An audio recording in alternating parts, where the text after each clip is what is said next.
بیٹے 5 قسم کے ہوتے ہیں۔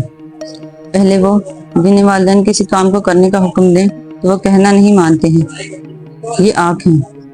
دوسرے وہ ہیں جنہیں والدین کسی کام کو کرنے کا کہہ دیں تو کر تو دیتے ہیں مگر بے دلی سے اور کراہت کے ساتھ، یہ کسی قسم کے اجر سے محروم رہتے ہیں۔ تیسری قسم کے بیٹے وہ ہیں جنہیں والدین کوئی کام کرنے کا کہہ دیں تو وہ کر تو دیتے ہیں مگر بڑبڑاتے ہوئے، سنا کر، احسان جتلا کر، بکواس بازی کر کے، یہ کام کر کے بھی گھاٹے میں اور گناہ کما رہے ہوتے ہیں۔ چوتھی قسم کے وہ بیٹے ہیں جنہیں والدین کوئی کام بتا دیں تو وہ خوش دلی سے کرتے ہیں اور یہ اجر کماتے ہیں، اور ایسے بیٹے بہت کم ہوتے ہیں۔ پانچویں قسم کے بیٹے وہ ہیں جو والدین کی ضرورتوں کے کام ان کے کہنے سے پہلے ہی پورا کر دیتے ہیں، یہ خوش وقت بیٹوں کی نادر قسم ہے۔ آخری 2 قسم کے بیٹے، ان کی عمر میں برکت، رزق میں وسعت، ان کے معاملات میں آسانی اور ان کے سینوں میں بڑی راحت اور وسعت کے بارے میں کچھ نہ پوچھیے، یہ تو بس اللہ اپنی ہی رحمت کے لیے جس کو چاہتا ہے مخصوص کر لیتا ہے، اور یہ اس کا بہت ہی بڑا فضل ہے۔ ایک چھوٹا سا سوال یہ ہے ہر اس کرم فرما کے لیے جو اس وقت یہ سن رہا ہے، آپ اوپر بیان کیے گئے بیٹوں کی قسم میں سے کون سی قسم کے بیٹے ہیں؟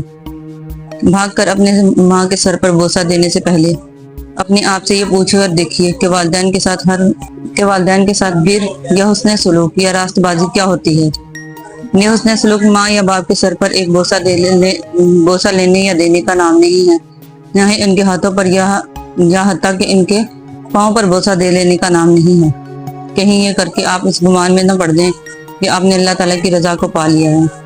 حسن سلوک تو یہ ہے کہ ان کے دل میں آئی ہوئی ہر خواہش کو محسوس کریں اور پھر ہے کہ ان کے حکم کا انتظار کیے بغیر ان کی ہر خواہش کو پورا کر دیں۔ حسن سلوک یہ ہے کہ تو یہ جاننے کی کوشش میں لگا رہے کہ انہیں کون سی بات خوشی دیتی ہے اور پھر اس کام کو جلدی سے کر ڈالے،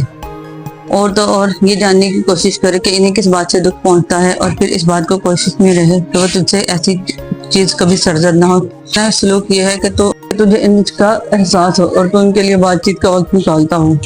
انہیں کسی چیز کے لیے کھانے پینے کی طلب ہو تو وہ حاضر ہو کر لا کر دیتا ہو، بھلے یہ ایک چائے کا کپ ہی کیوں نہ ہو۔ حسن سلوک یہ بھی ہے کہ تو ان کے آرام و راحت کا خیال رکھے، بھلے ان کے لیے اپنی راحت کو ہی کیوں نہ تیاگنا پڑے۔ اگر تیری